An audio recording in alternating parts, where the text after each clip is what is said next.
Hello everyone, I'm Alan, also known as McLaren 2009, and I'm back playing Train Sim World 3. I'm going to be continuing my journey for progress on the Sherman Hill between Cheyenne and Laramie, Wyoming.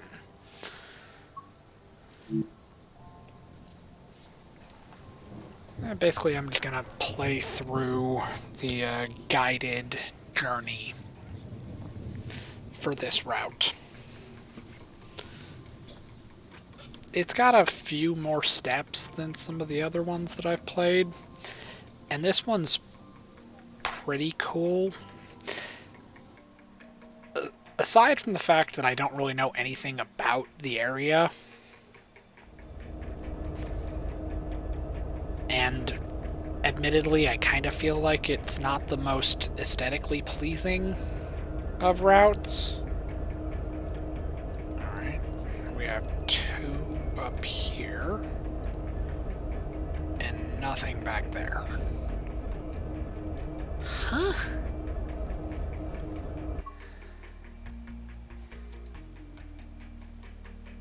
Okay, and being as this is the rail journey, I don't know what's going on right now.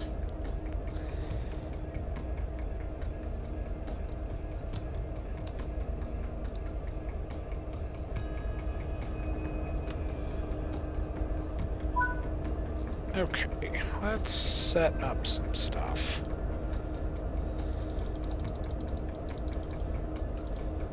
Alright, 75 should probably be fine.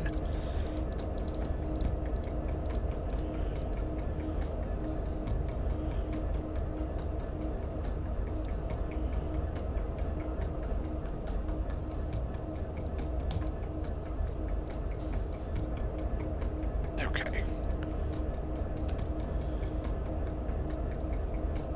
Basically nothing is set up how I would want it to be. Cut in, lead, distributed power disabled. Well, to be fair, we can't turn it on.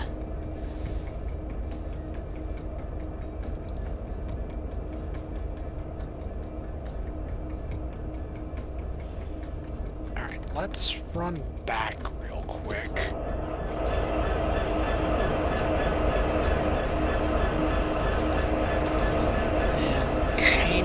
This one so that at least the headlights are on.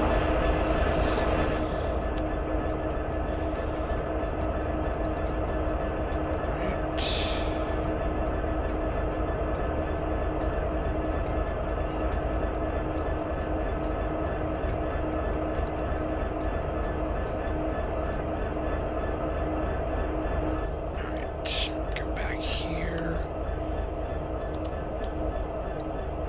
Controlled from unit coupled at either end. Okay.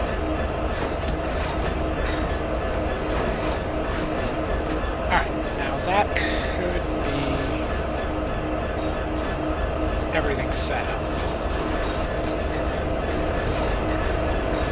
So it should be as simple as just get in the seat, plug in the reverser, set it to go forward, and all is right in the world.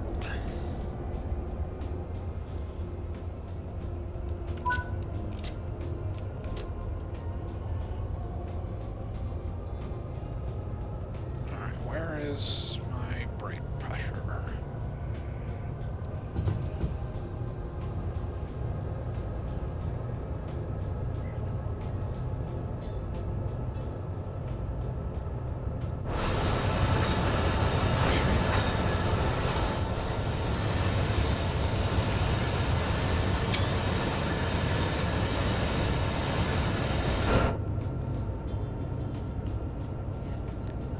Okay.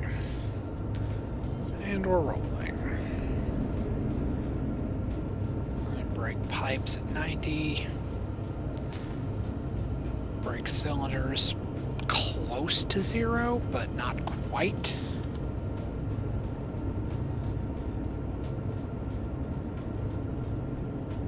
What am I doing?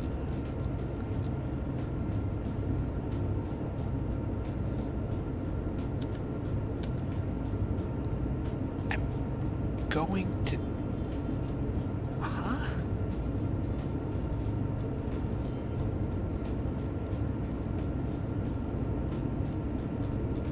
I'm taking this train to go get a different train.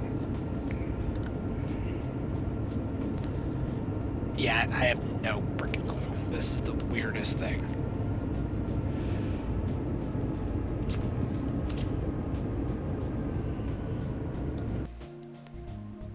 Because currently we have 32 cars, only 2 locomotives, and it looks like we're going 5 miles away, dumping this locomotive off,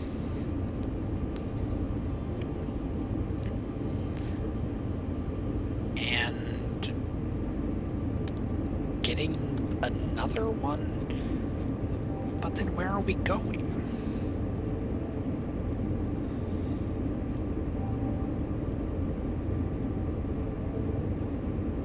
We're not going anywhere.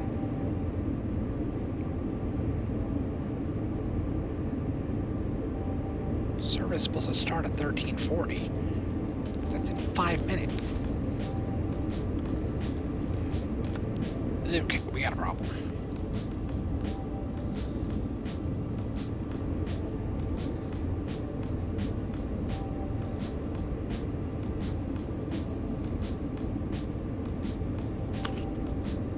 Okay. We're just making this up as we go.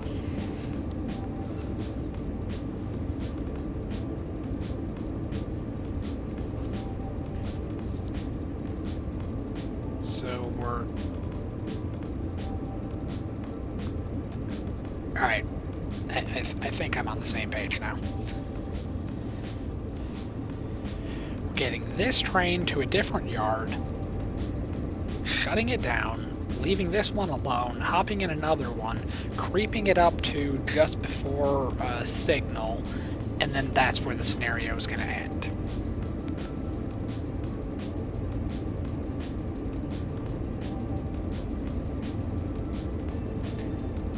That might actually be, hands down, the weirdest thing I've done in this game.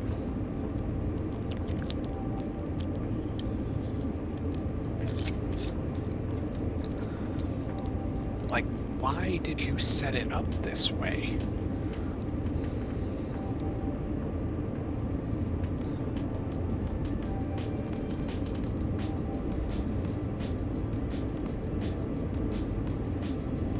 Well, we got 3 minutes until we're supposed to be in the other locomotive and set up. So, luckily, they're not real strict on the time with the freight jobs. If I were doing one of the passenger jobs, it would be a different story, but freight's not too strict.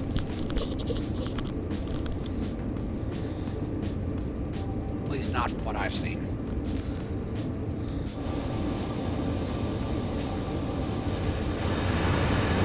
Kind of cloudy. Although with the dynamic weather,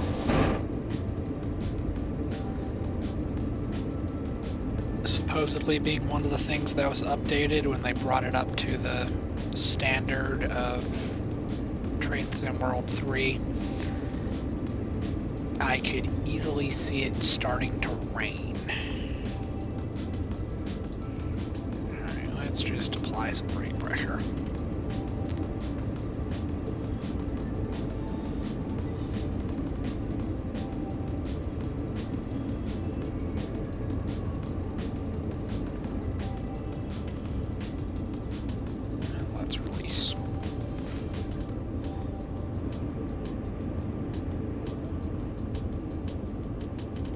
I'm starting to think there just is no conductor on this route.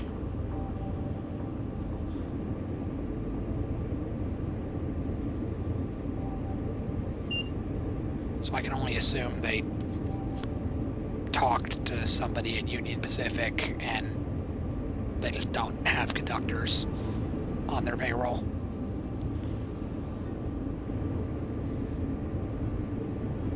there's no way Dovetail Games would drop the ball on something that hard.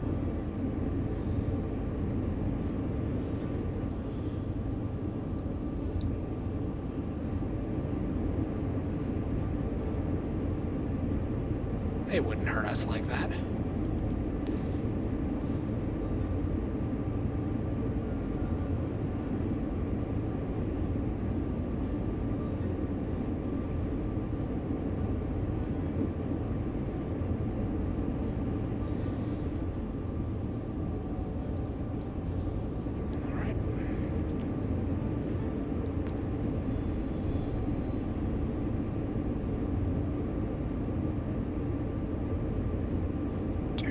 Out.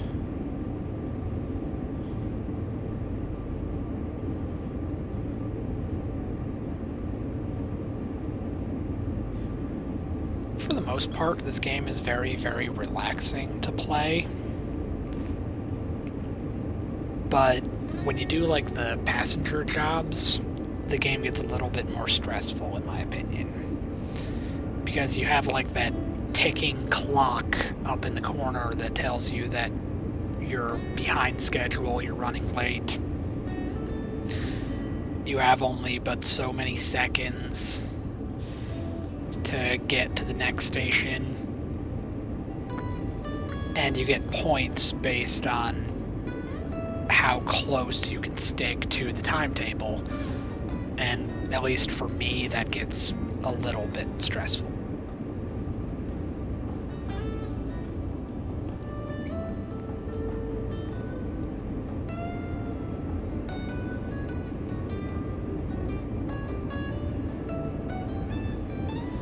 This seems so weird.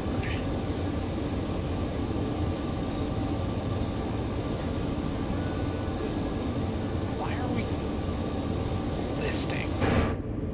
We're like canted off to the right.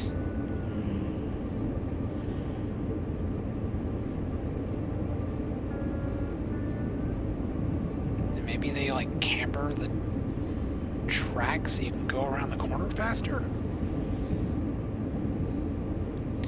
Given the fact that there's nothing holding the locomotive or the cars on the trucks other than like a pin, that doesn't seem like a good idea.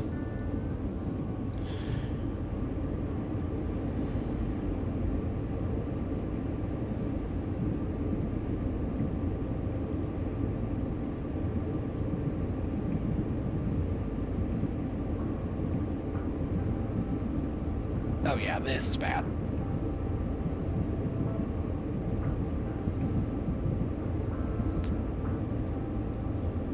This is not at all how you're supposed to enter the yard.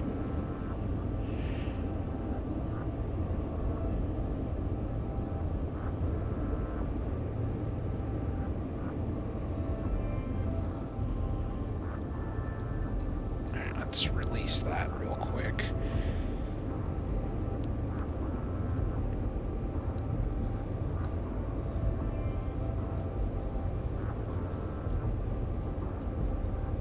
Yeah, definitely came in a little hot into the yard.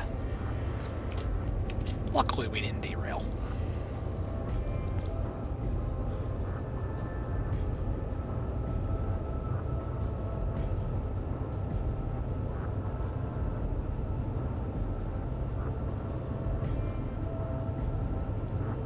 Driving. I mean, that was true a couple seconds ago, but not at the moment.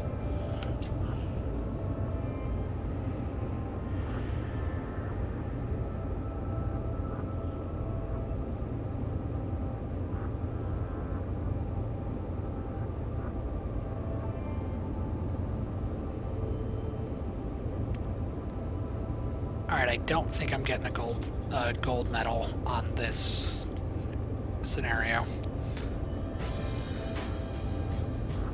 Especially not flying into the yard at like 3 times the speed limit. Because that's totally a safe, intelligent thing to do.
guess we're gonna get into this train and go back the other way.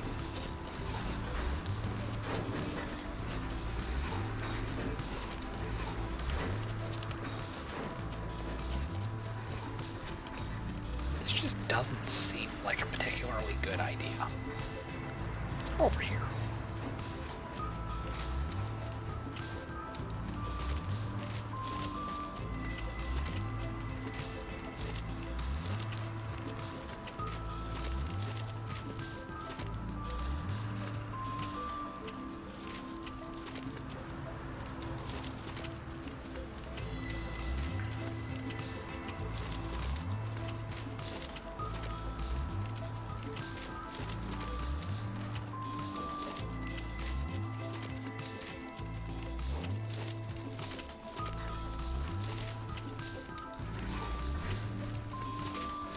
Yeah, I'm still sticking with what I said earlier. This is probably the most bizarre scenario I've played. Granted, I haven't been playing the game for long, so maybe there are weirder ones.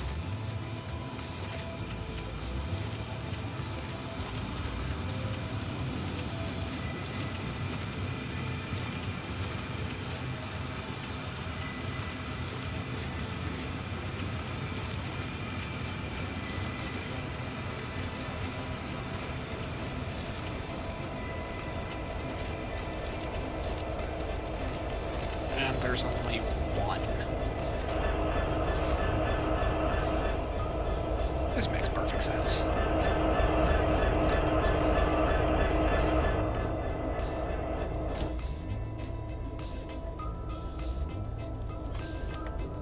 Okay.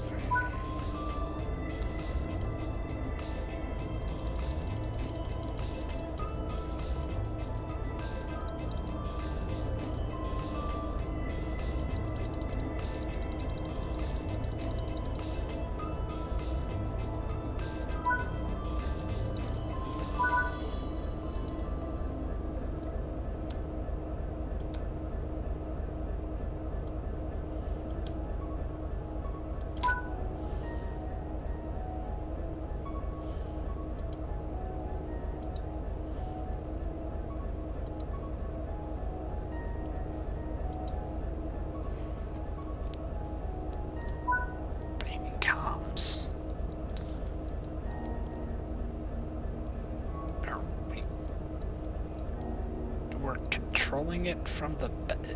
What? Okay, no. We're controlling this one. Or there's just one on both ends.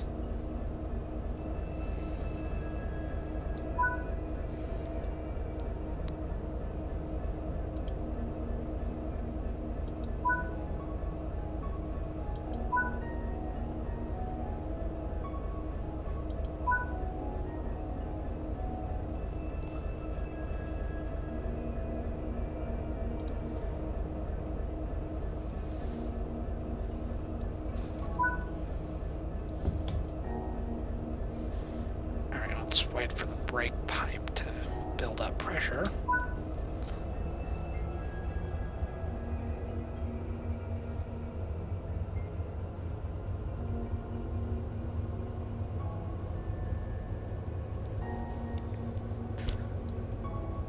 Apply power to get moving. The tanks aren't, the pipe's not even filled yet.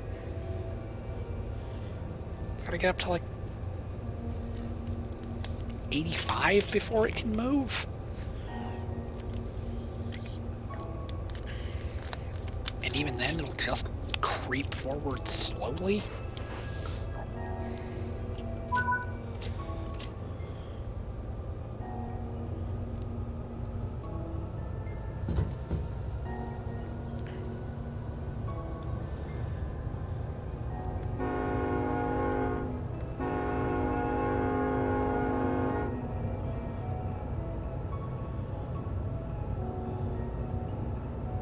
Now we gotta go 13 miles.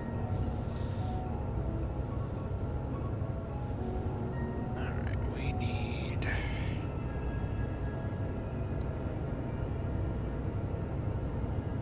Okay, maybe not that high.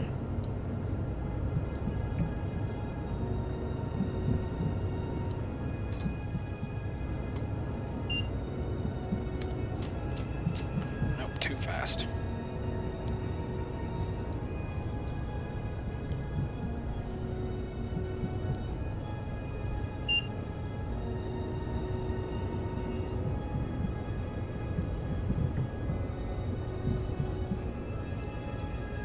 Yeah, well, we're causing all kinds of problems today. Alright, let's go over here really quick.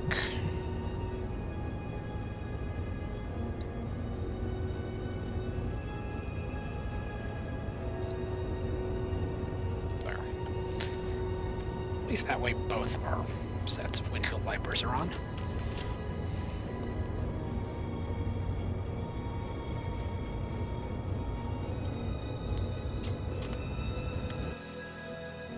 So this has 42 cars, about 1,700 tons.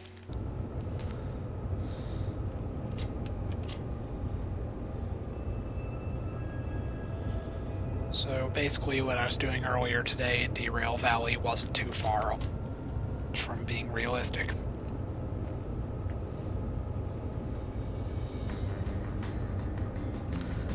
Only had 2 locomotives for that job.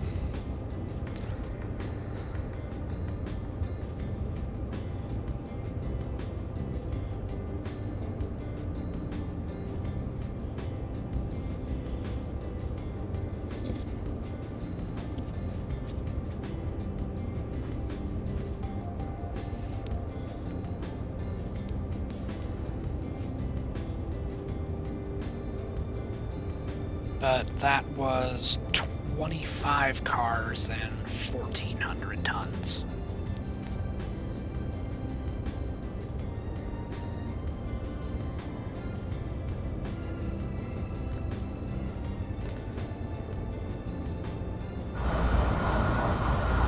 Well, at least the good news is it looks a little better in the rain.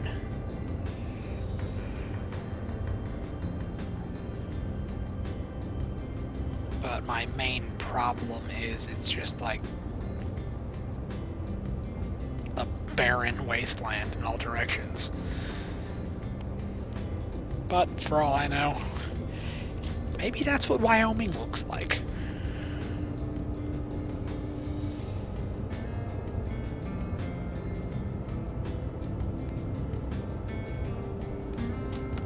The textures IRL are just as low resolution.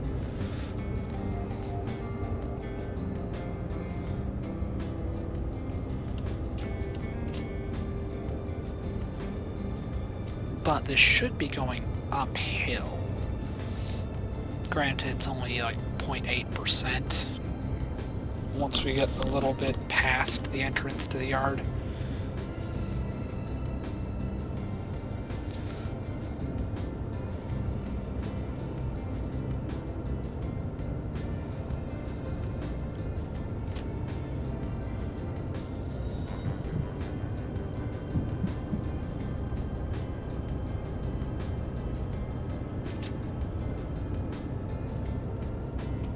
Alright, 0.1% up. 0.4. Alright, making progress. Just 12 miles to go.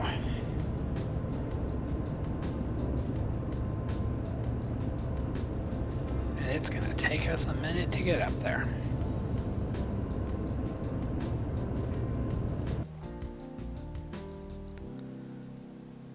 And it's pretty much gonna look like this all the way there.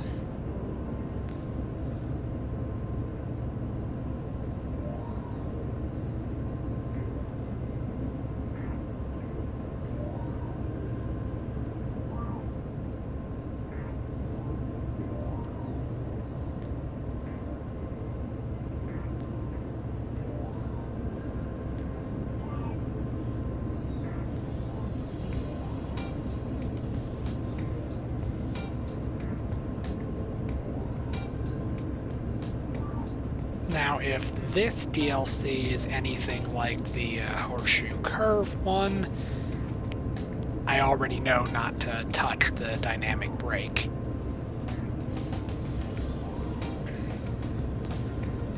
Because I would rather not derail on this adventure.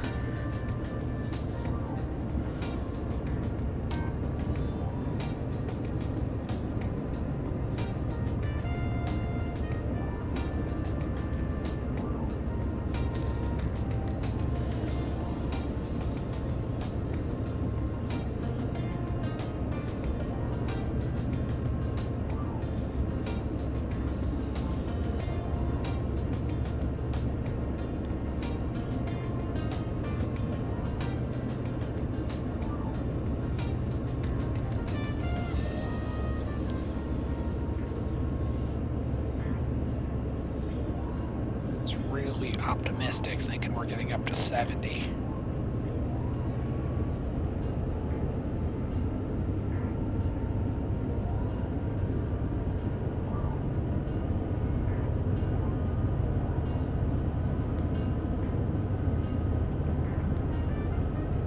Or even more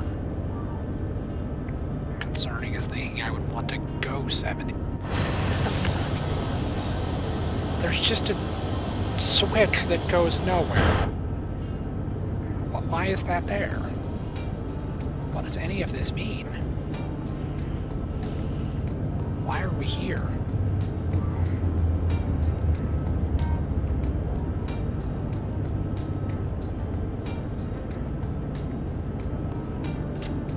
Alright, let's just keep it around like 60. Especially being in the rain.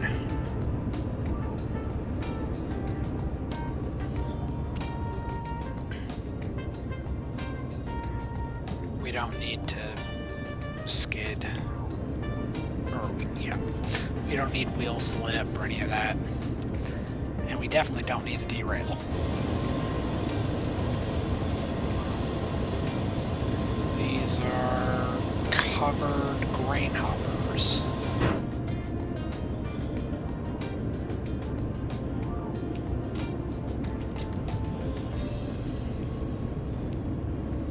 Question is, why is the tractive effort so low?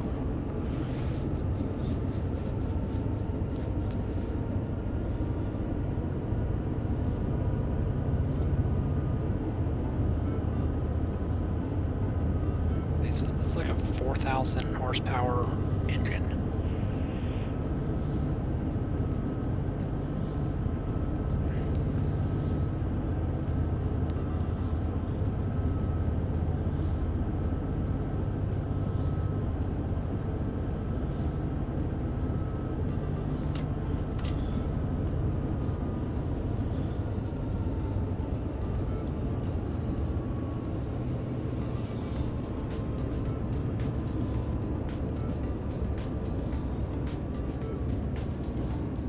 We're making progress.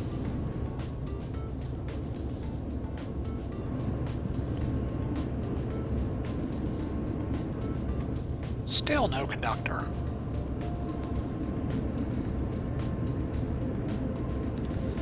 That should be control V. Or is it shift V?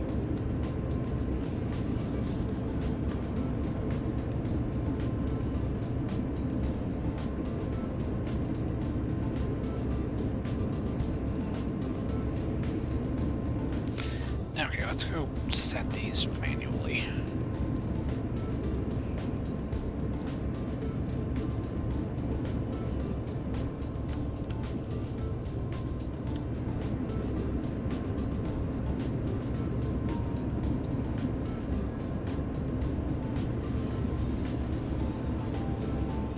Why is that a thing? How did I set one of them to 70 and or one of them to 15%, one of them to 60%? Well, I guess this is what happens when you just start randomly pressing buttons and you don't remember what the keybind is. Basically, I don't want to get into too weird weird of a situation with it raining. And I know the speed limit says I can go at least 70, but I'm choosing to go a little bit slower in the rain.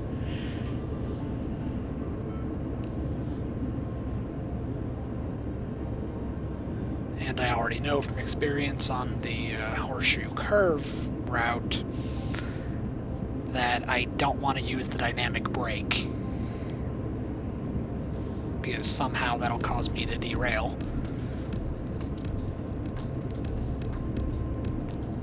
I do really wish they explained how that happened, but I just put two and two together. Oh, that's unsettling. Yeah, I don't like how we're banking. It's like, no, the track's not canted.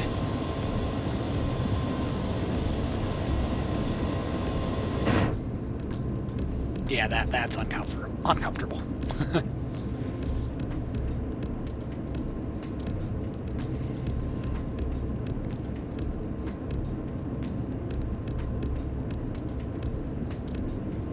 So definitely going nice and slow.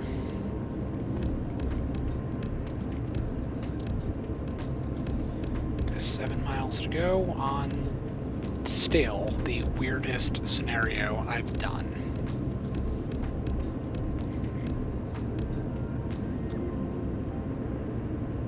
I still don't think I'm getting gold on this one. Not after flying into the yard at like twice the speed limit earlier.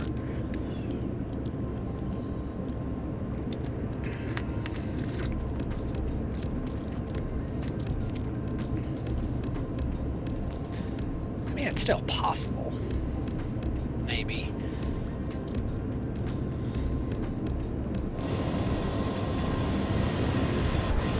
Am I the only one that's, like, bothered by the absolute absence of scenery?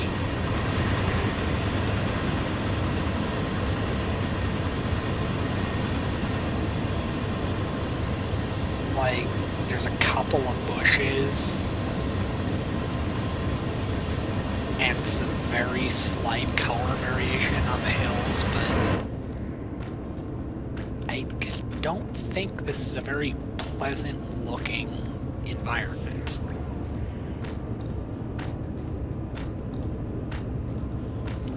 Even though I have never been up there, I like to think that Wyoming looks a little bit nicer.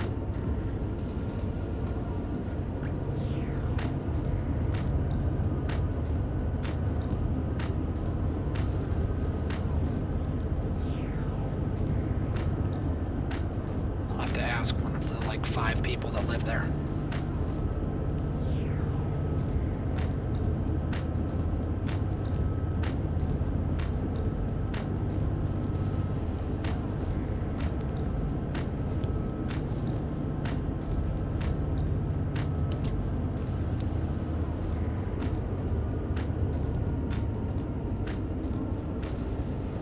Alright, so at 5 miles out, to start thinking about how long it's going to take us to stop.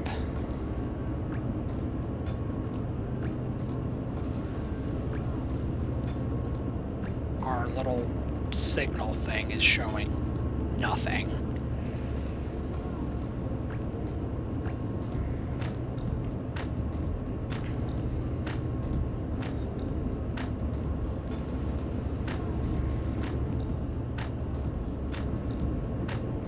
Really gotta love how, like, you get minimal explanation of any of these things. You just kind of have to figure it out as it's happening. They just kind of, like, wish you the best of luck.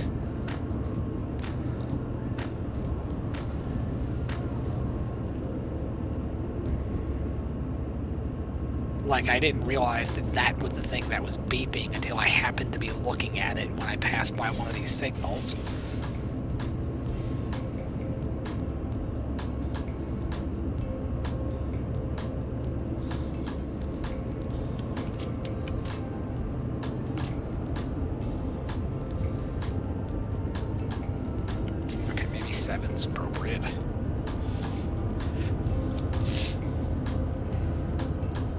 especially since we almost doubled the grade.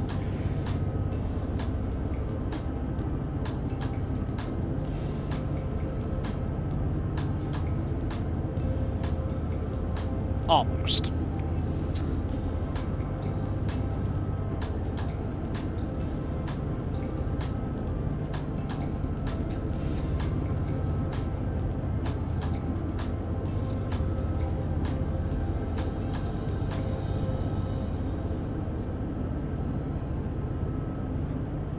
The saving grace is that we're going uphill, and we're going to still be going uphill when we get to the final destination, or when we get to the final stop, which, looking at the map, is on a single track in the middle of nowhere.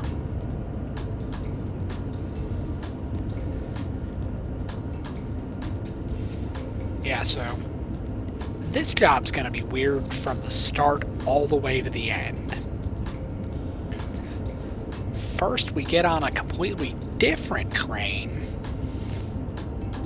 move it to the yard, park it next to the other one,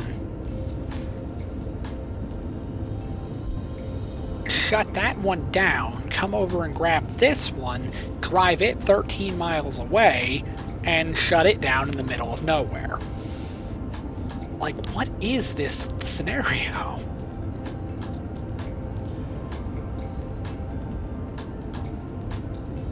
Granted, I'm just doing the rail journey, so I'm not picking and choosing my scenarios like I would on one of the other routes, but it's just kind of funny that this one just seems so weird to me. And then I don't think I will ever stop complaining about the fact that I don't have a conductor in the cab with me. I kind of miss having them sitting over there just judging me as I'm doing a terrible job of driving down the track, of staying on the tracks.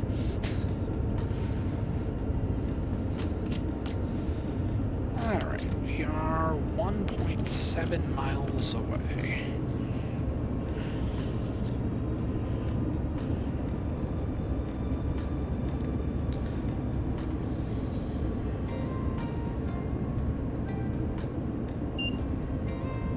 Okay, see, that one was yellow, but the previous one was yellow, but it showed green.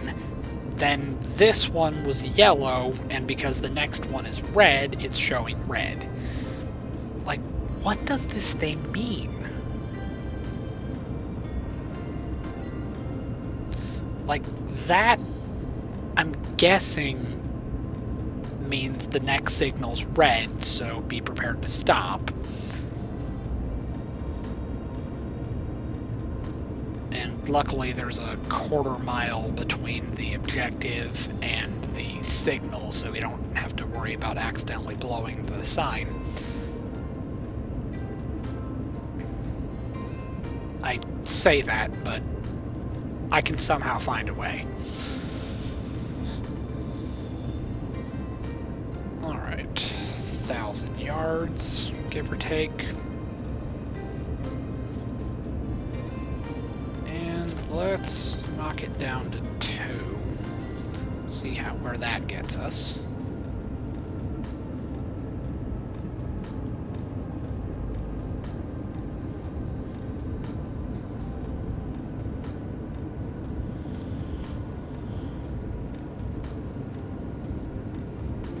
We don't want our cargo of... I'm just gonna assume corn. Getting shaken up by a sudden stop. Okay, let's start applying some brakes.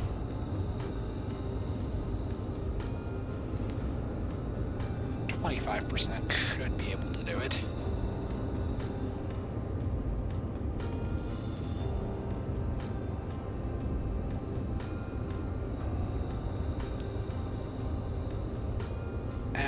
4.6% up.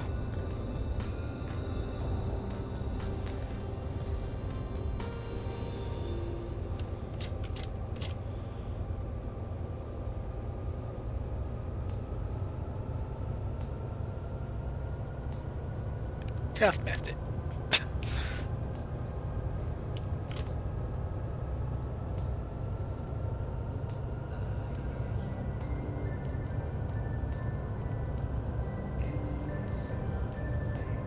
Alright.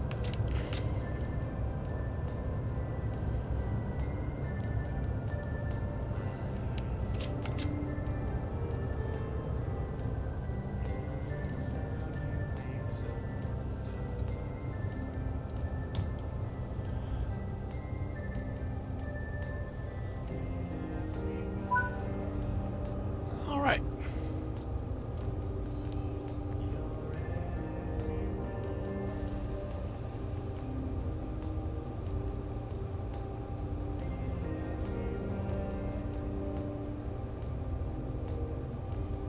That's comforting. We should be here for a while. Let's see how you did. Alright, somehow we pulled off gold.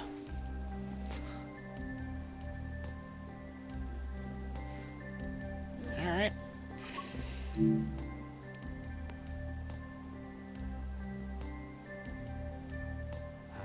It's something automotive, so... yeah.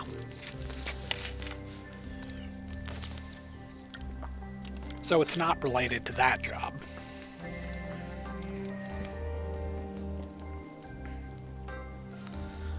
We're hauling cars somewhere. From Cheyenne to Laramie. 6,200 tons. 84 cars, 1.5 miles. SD70s. And as per custom, we gotta set this all up.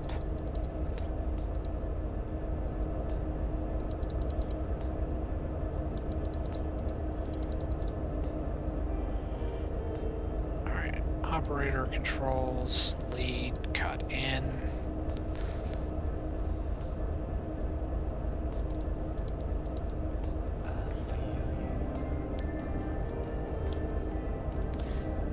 I like how the number lights were on, but the headlights weren't.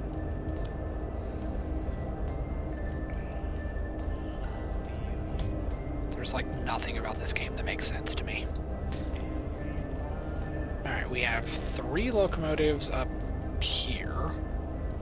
And another one back there. Well, we're not going to mess with the one back there. We're going to leave it alone. We are, however, going to start messing with the MU system.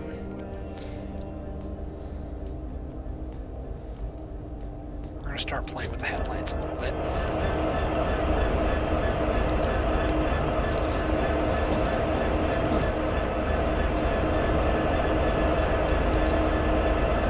Okay, sit down here. Trail cut out. Turn on the engine.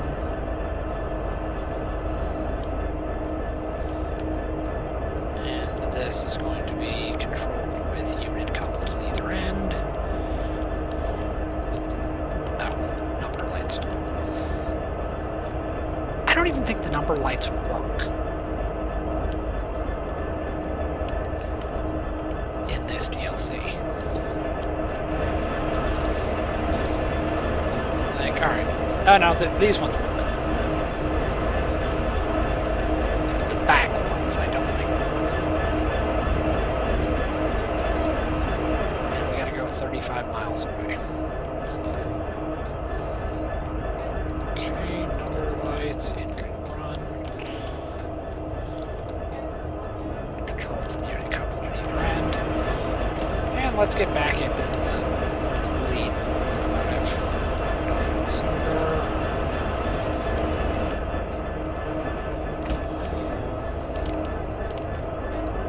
Oh, that's the bathroom.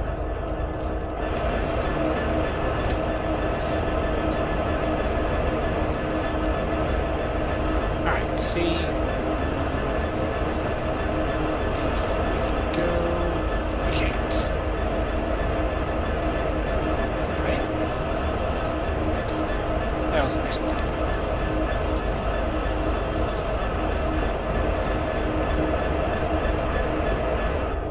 Alright, now we're sitting back in the cab. No conductor, as per usual.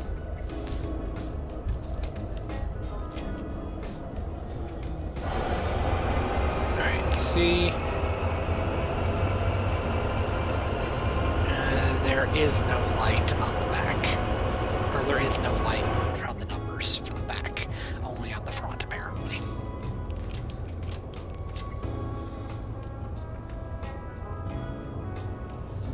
Yeah, I turned on banking comms. Yeah, it's the closest thing we've got to distributed power.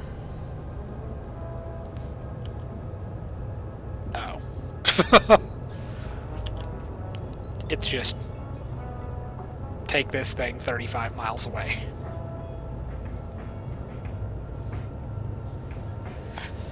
Good enough. And we look at the map here. This should be downhill? Maybe?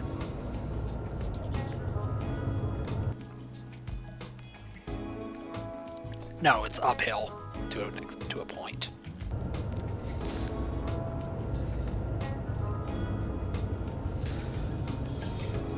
Looking at the map... Alright, we're right here at the Cheyenne Yard. Alright, this is where it's going to start going downhill. Once we get to the summit of Sherman Hill. Alright, so basically this run, we are doing the entire length of this area. Alright, let's start speeding up a little bit. We look out here.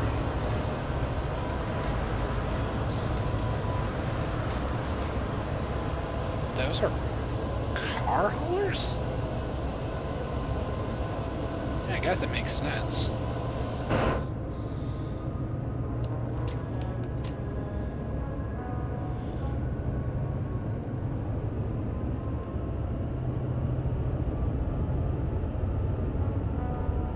There's really, like, nothing on this route.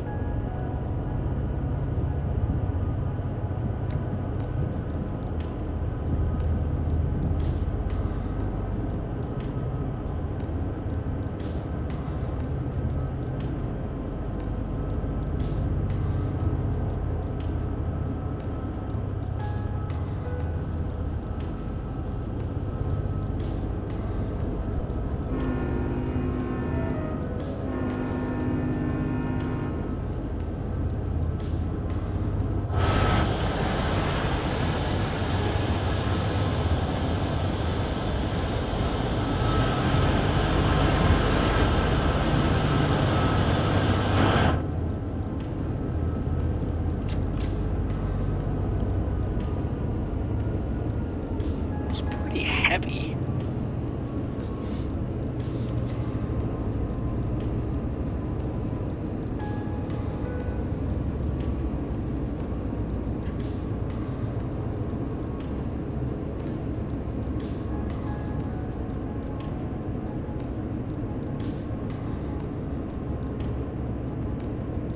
Like, I kind of wish the things like distributed power could be toggled.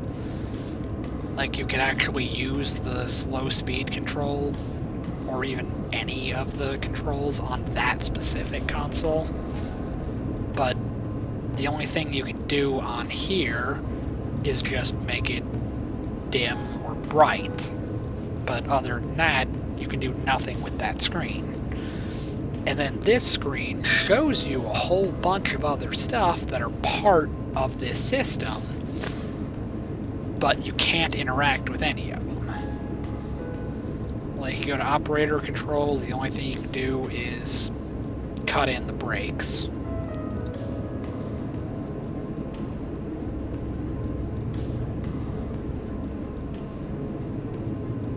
Like, like, I don't know what any of this is without actually being a Union Pacific engineer. It's like the weirdest thing to me.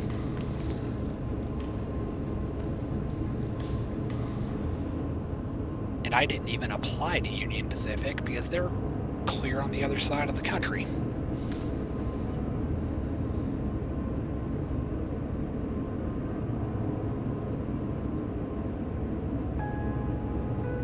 I applied for mostly ones over here on the East Coast because I want to get into working for the railroad. It seems like a really cool field to get into. And then everybody's always talking about how, like, the schedule sucks, the hours are bad.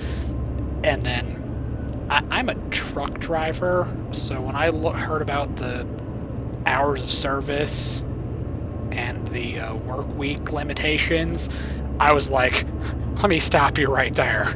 Y'all got off days? We don't have those with trucks. You're telling me with the railroad I can work 6 days and then get 2 days off, guaranteed? Sign me up. I can work the bizarre hours if I have guaranteed time I'm going to be able to sleep.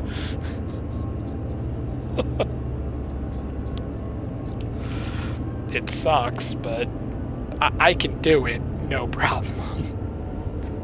It's like, trust me, that schedule's better than the one I'm used to.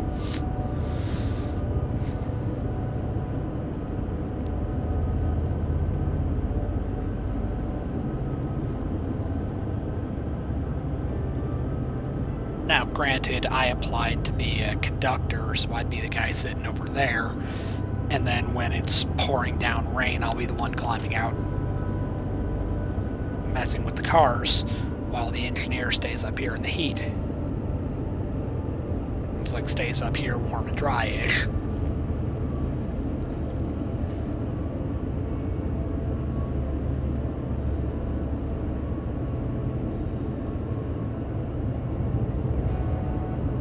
Okay, this next signal is yellow.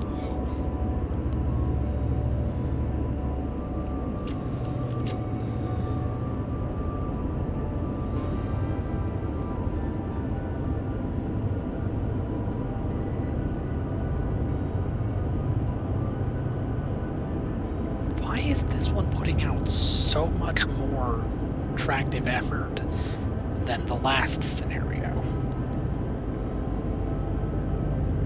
Like, right now, we're at 43,000 pounds of tractive effort, and the last time, on a similar grade, at a similar speed, we were doing like 10,000 pounds.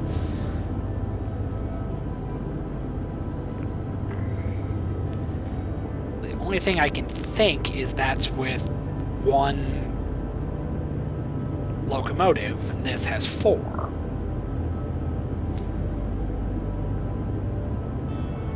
Does that make a difference in the game? I mean, obviously it makes a difference in real life, but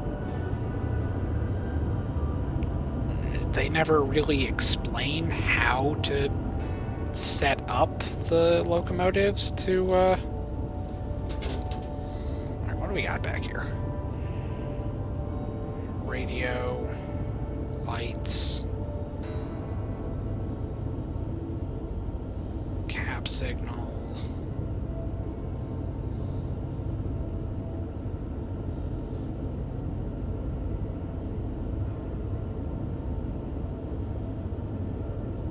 EAD. Yeah, I don't know what any of that is.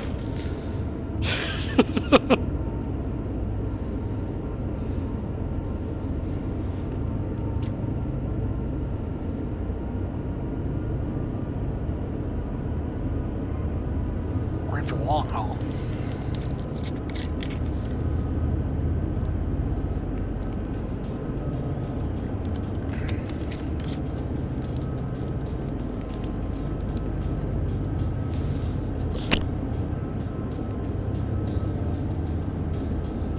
It's 31 miles. we're going uphill for half to 2/3 of it.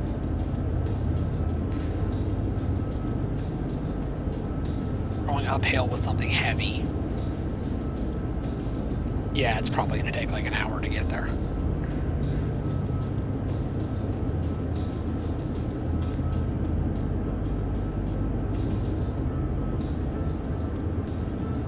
I might actually have to like stop at some point and just like save my progress and just pick this up another day.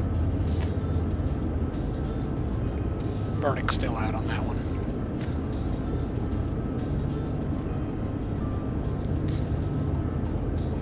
This is currently my 3rd stream for today. But I only stream like the most random of things that literally nobody's watching. Like the last game that I was playing was a VR shooting game. You look at the category on Twitch for it, there are only like 15 people following that game, period. And there are no videos or streams other than mine.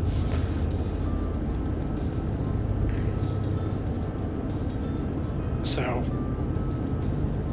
I think I understand why nobody watched that one. And then the one before that, I play Derail Valley exclusively in VR. And it doesn't seem like anybody really watches the streams, but for whatever bizarre reason, that's the one that people watch the videos of. So, like, they missed the stream, but they went back and watched the video. I guess I'm, like, streaming when the target audience is asleep.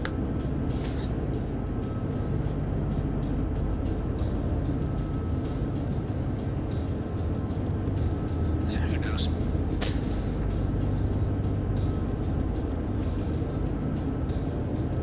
And then this one is also another game that people watch the videos even if they don't watch the streams. It's just kind of weird.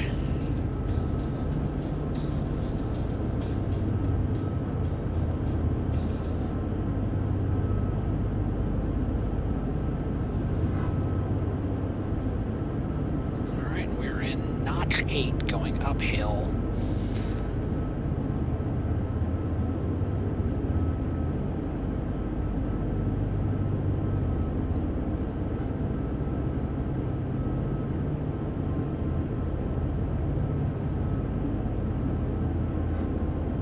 Oh. We're not going the full length of the thing.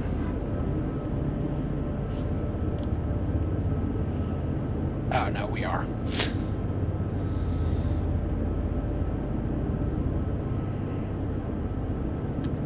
Oh, and that's just the via location. Oh boy. Yeah, this is gonna be an abridged one. I'm gonna cut this one off a little bit short, because that is 30 miles to the, it's like that's 30 miles to here, which is Hermosa. And if I had to guess,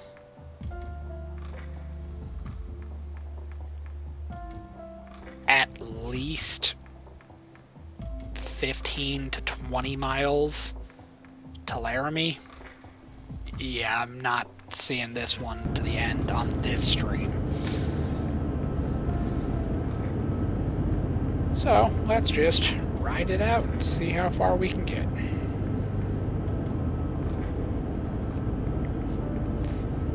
And maybe another, like, 30 minutes, give or take. That's a pretty decent time to be streaming. And since we're currently only going 40, which, to be fair, I get it.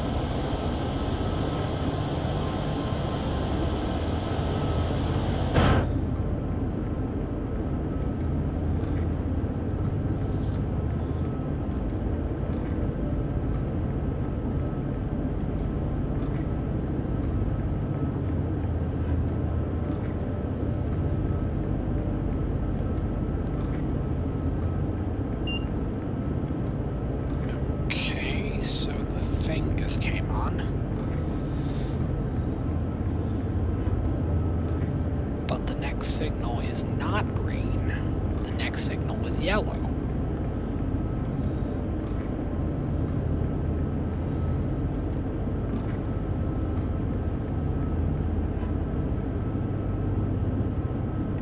I don't even properly know what that means. Like, the best I can figure is it means proceed with caution, but why are we proceeding with caution? Is there something else on this track? Alright, there's nothing there. So we go down the line. Here's a yellow. Here's a red.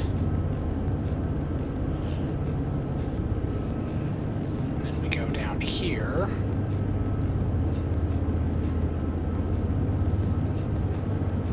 And there's another crane. But that's like several signals up.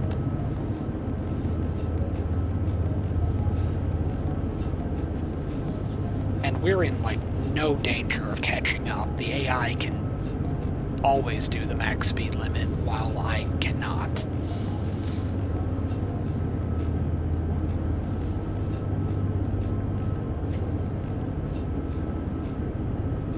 So yeah, why we would switch to a red signal, I have no idea.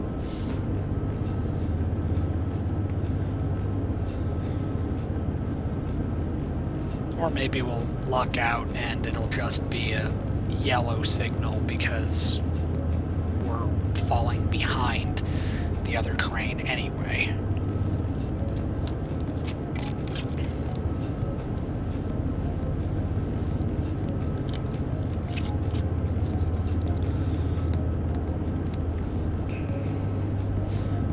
Under the speed limit, but not by choice. It's kinda heavy.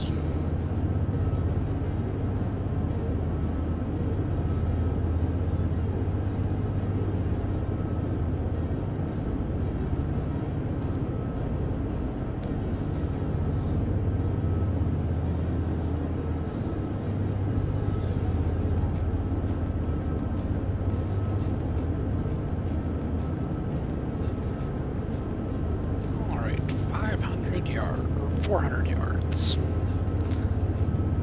And closing.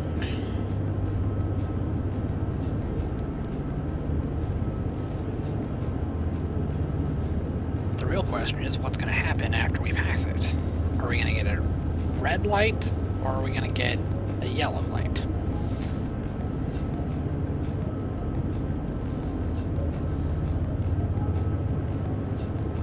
Yellow signal.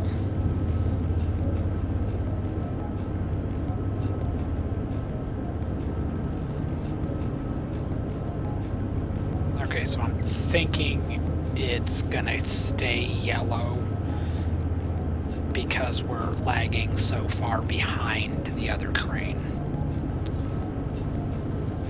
If we were picking up speed, it would probably tell us to stop. But since we're going uphill and losing speed, I can only imagine it's just telling us to proceed slowly as if we had another option.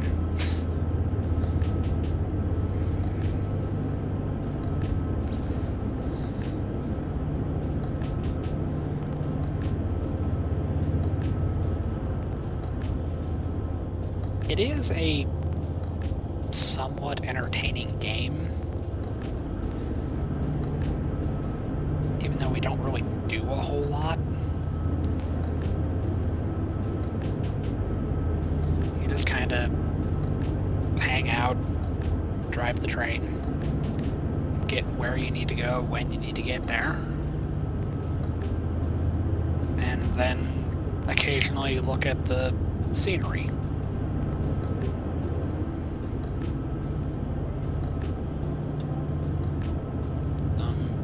Weird terrain features and all.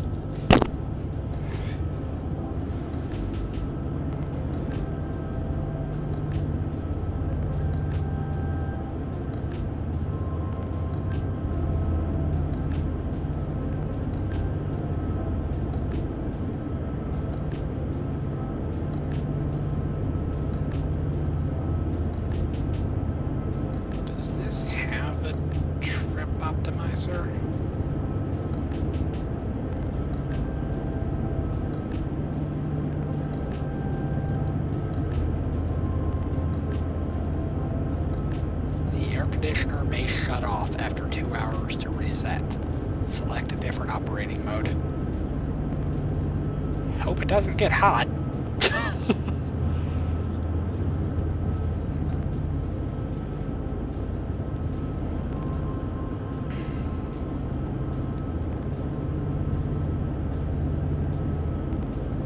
Or we're kicking it old school, where the air conditioning is open the window and do 60.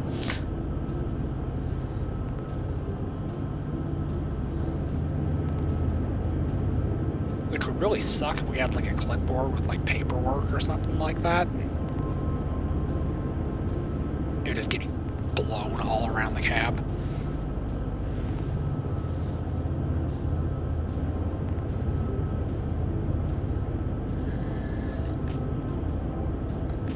That might be a place to hang a clipboard.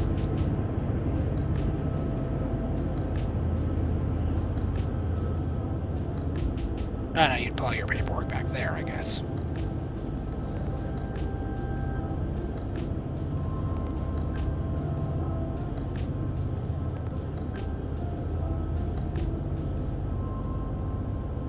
I like how they have a troubleshooting flowchart on the back of the cab. You see those in all the, like, manuals for the electrical systems I used to work on. Turn this. It's like, plug in this wire. Flip this switch. Did this light come on? If yes, go to this step. If no, go to this step. And do that for 500 pages.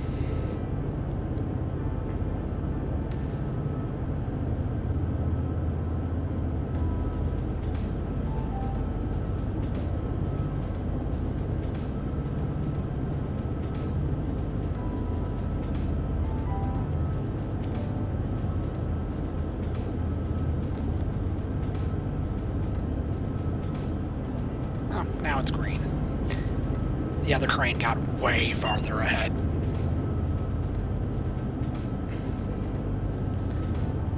Okay, it beeped, but it went off this time. So, in short, I am no closer to understanding what that mysterious black box is, or what it does. I think it tells me when I need to stop, but I don't know.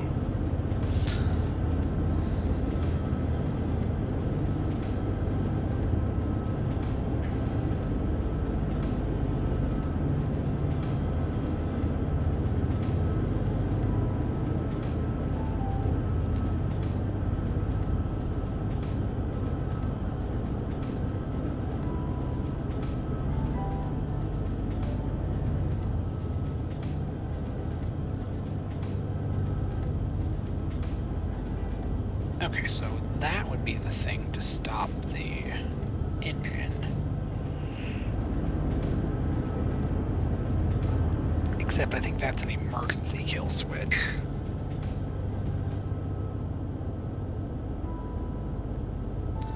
Does this have a main power?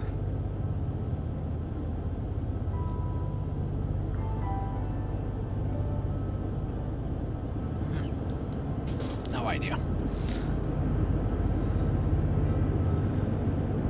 Sure hope this scenario doesn't have you, or this route doesn't have you cold start the locomotive. As they never explain how to do it. At least with the route that came with the US version of Train Sim World 3.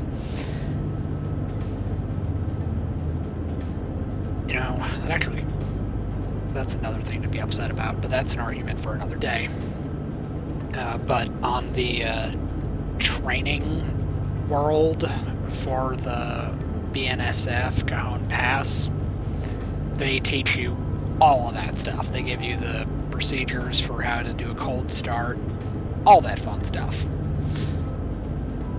I really like the training world for Train Sim World 3.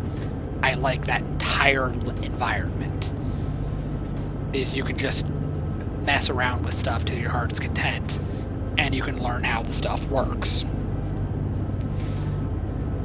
Whereas all of the stuff that's carried over from Train Sim World 2, like this route, they teach you some stuff, but in like the most minimal detail possible, so that you can start moving, but even then, you're probably not doing that right.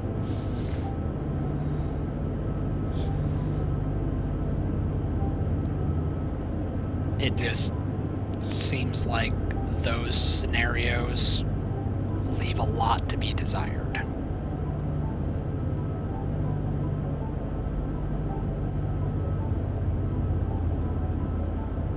But it really does beg the question of when you get the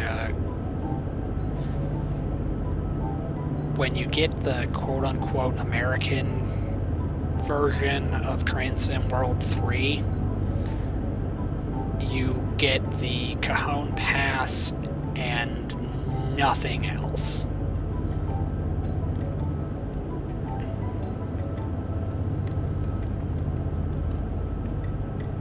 You only get things like this if you already bought them for Train Sim World 2.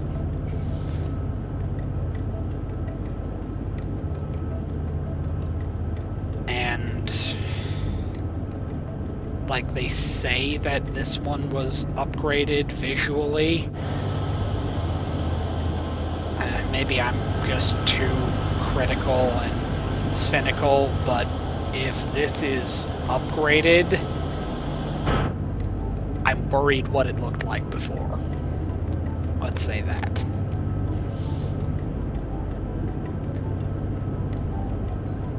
And then when you do this one, Sandpatch Grade, Horseshoe Curve, Peninsula Corridor,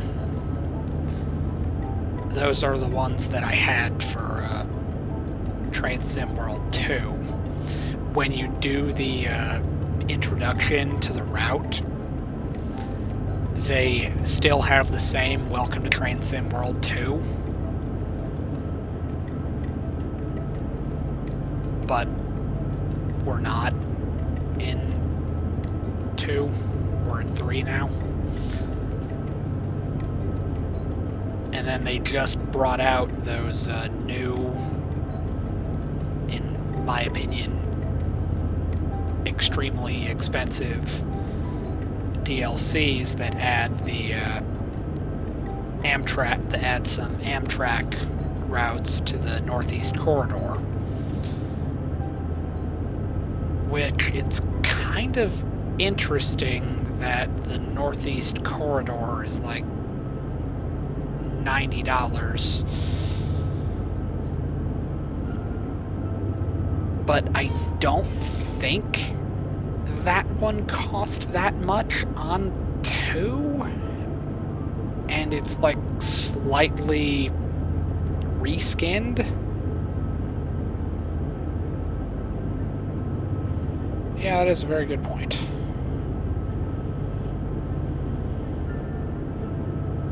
And not even that, driving it suboptimally. Like, for the Horseshoe Curve, I was fighting with the ES44AC and trying to get it to work on the full-length multiple unit, like, big coal trains. Like, it just wouldn't move. I didn't have any problems in Train Sim World 2, but when I started playing it in 3, you would get into the tutorial and it would say that you pass through the trailing locomotives, so you get to the GP38 in like the 4th position, and the tutorial tells you that you're only going to the GP38 because it has the it has a little gauge up here in the corner that tells you what the brake pressure is with the end of train device.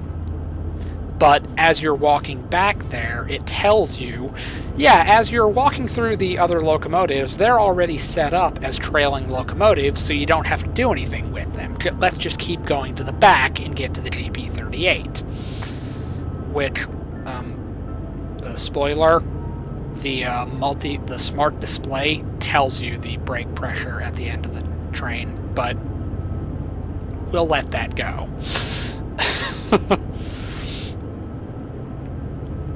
Well, it turned out there was like some kind of bug where the switches to control the console for each locomotive were in the wrong position. Some of them were on when they weren't supposed to be, some of them were off when they should have been on. And so you have to go through to everyone in the sequence, and you actually have to make sure they're configured properly, because chances are it's not. But I was having so many problems trying to get the damn train to move that I actually went online and I read the actual GE owner's manual for an ES44 AC locomotive. And I learned exactly how you're supposed to set these things up. And it turns out, for that locomotive, in a lead locomotive, you turn on everything. In a trailing locomotive, you turn on the engine, turn off the generator field, turn off the controls, turn off the dynamic brake, and make sure the smart display is set to cut out and trail.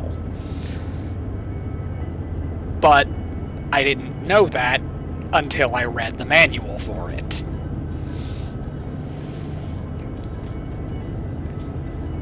Then I found out that these displays have a lot of information that is not in the game. Like, I'm not 100% sure if any of these alerts will actually light up. It might show up on the heads-up display, but I don't know if any of the self-test alerts will pop. We can't use the slow speed control, so hopefully we never have to load anything on this route. This monitor is completely useless. I found out what distributed power is. It's not in the game. We just have banking comms. That's as close as we're gonna get. Go back here. It doesn't even look like we have an end of train device.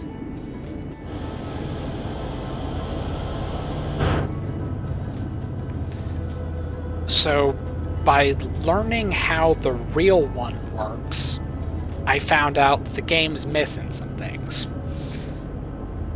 Which really makes you scratch your head when you're like, why in God's name is it so expensive? What did you do?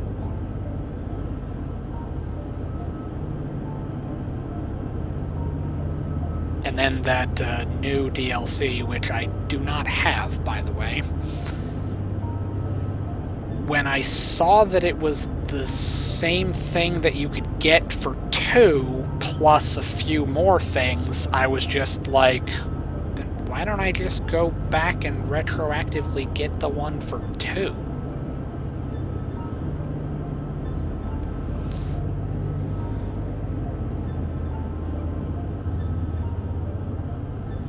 But truthfully, I'm more interested in the freight ones anyway. The passenger jobs are really stressful, in my opinion.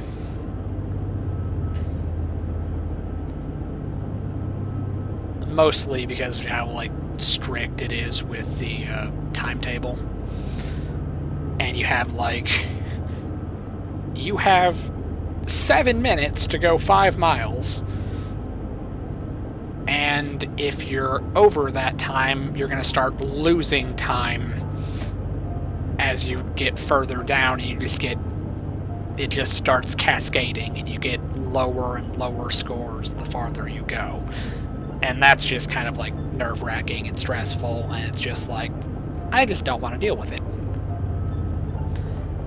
Let me just stick with the freight jobs. I'll just creep up a mountain to a coal mine, going like 10 miles an hour with like the AI train like kissing the back of my train, trying to couple in with me. And I'm just happy doing that.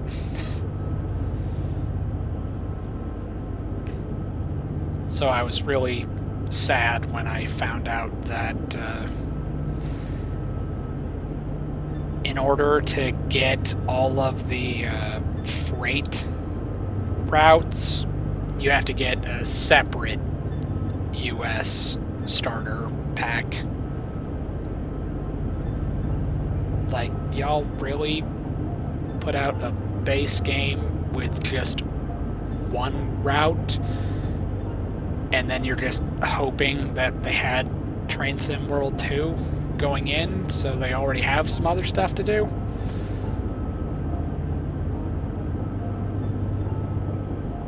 And that's probably just me being too critical of the game, though. That's just me wanting too much.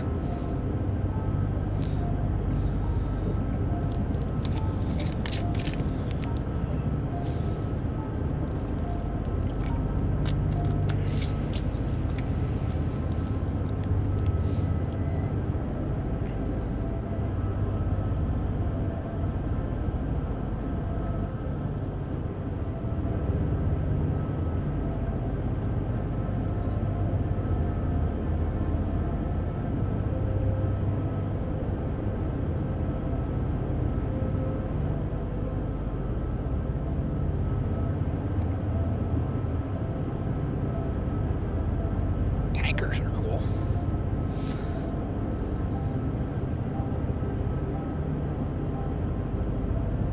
This train's got a little bit of everything. Boxcars, gondolas, tankers. Couldn't figure out what they wanted, so they're just like, give me all of it.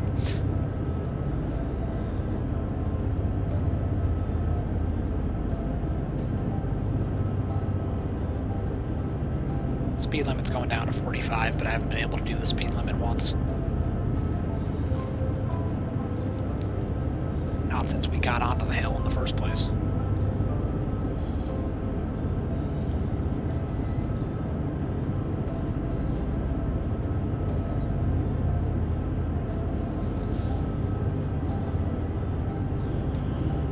I say that, but this whole thing is a hill.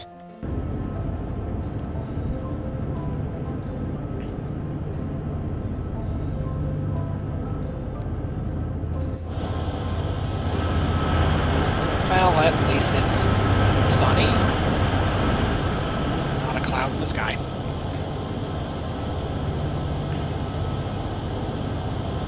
I mean, the good news is, at least there's some scenery over here.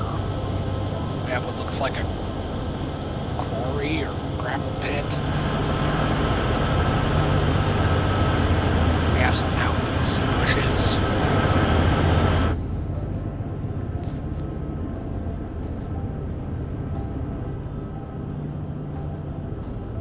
It's gonna sound dumb, but I'm really glad I got the background music in Streamlabs set up.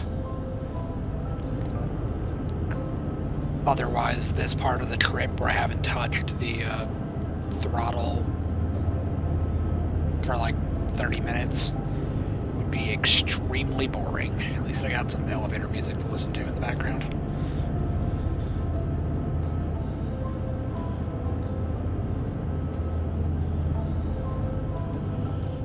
Then I can get her out of the seat and rant about the fact that I don't have a conductor.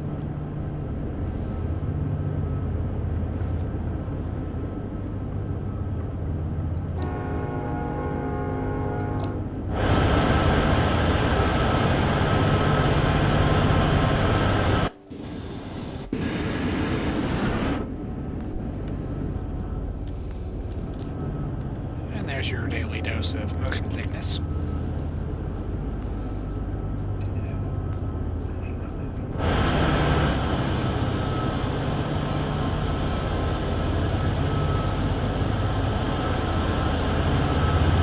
I was comparing it earlier to Derail Valley, and how it's kind of cool that on that the horn is up here, and then the exhaust is coming out from right here.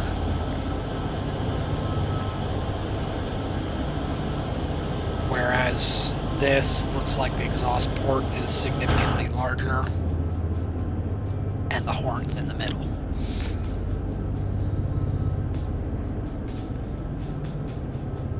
Although you learn more about how to control the train through this, because the tutorial in that doesn't tell you much. And I didn't realize until I started looking at the recent posts about it that prior to the last major update, I had completely forgotten that we didn't have an independent brake. We only had the automatic and nothing else. And I was just like, I completely forgot about that. I forgot that we didn't have both brake valves.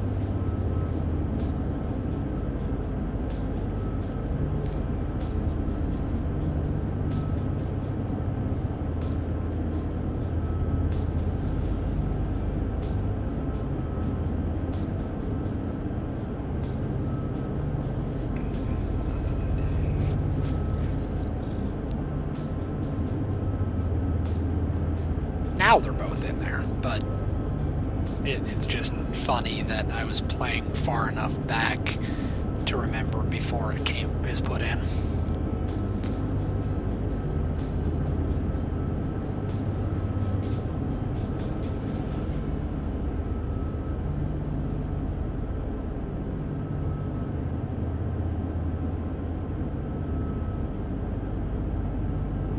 I feel like I would probably enjoy this if it had like a VR component, but at the same time it probably wouldn't be very good.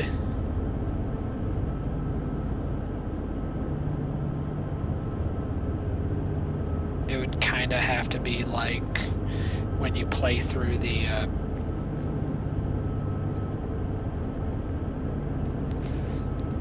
modified game for like the truck simulators where you can run them in VR. It's a little bit weird because there are a lot of controls and stuff that you need to use. So it's right up there with playing Elite Dangerous in VR. You've got your headset on, but you have to control it with like a joystick and your keyboard. So it's a fight to get everything mapped to buttons you can reach with your eyes closed, because it's not built from the ground up for VR.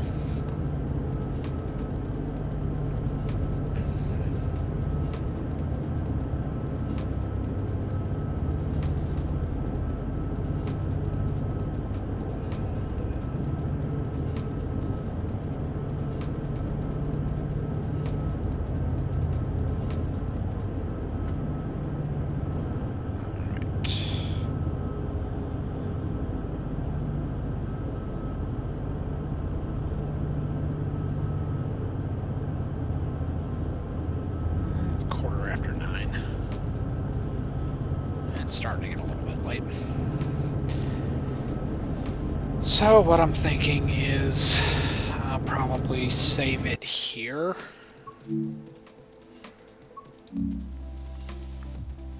And pick up on this probably tomorrow.